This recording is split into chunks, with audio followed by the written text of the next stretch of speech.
સુરતના ફેમસ કુંભારિયા ભજીયા બનાવવા માટે મેં અત્યારે એક બાઉલમાં ફ્રેશ લીલી કોથમીર લીધી છે। ત્યાર પછી આપણે તેમાં ઝીણું સમારેલું લસણ છે એ એડ કરીશું, જેનાથી આ ભજીયાનો સ્વાદ ખૂબ જ સરસ આવશે। ત્યાર પછી આદુ મરચાં લસણની પેસ્ટ એડ કરીશું, ઉપરથી આપણે થોડું સોલ્ટ એડ કરીશું। ત્યાર પછી આપણે ચણાનો લોટ એડ કરીશું, ઉપરથી લીંબુનો રસ એડ કરીશું અને હવે આપણે થોડું પાણી એડ કરીશું અને ભજીયા માટેનું બેટર બનાવી લઈશું। તો આ રીતે આપણું જે ભજીયા માટેનું બેટર છે તે રેડી થઈ ગયું છે અને ત્યાર પછી અહીંયા મેં ઓઇલને ગરમ કરવા માટે મૂકી દીધું હતું અને આ રીતે હાથની મદદથી નાની નાની સાઇઝના જ આપણે ભજીયા મૂકીશું તો ખાવાની ખૂબ જ સરસ મજા આવશે।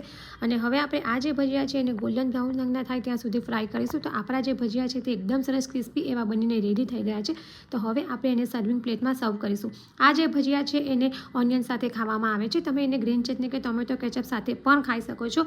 તો શિયાળાની ઠંડીમાં ખાવાની મજા પડે તેવા ગરમા ગરમ સુરતના ફેમસ કુંભારિયા ભજીયા રેડી છે।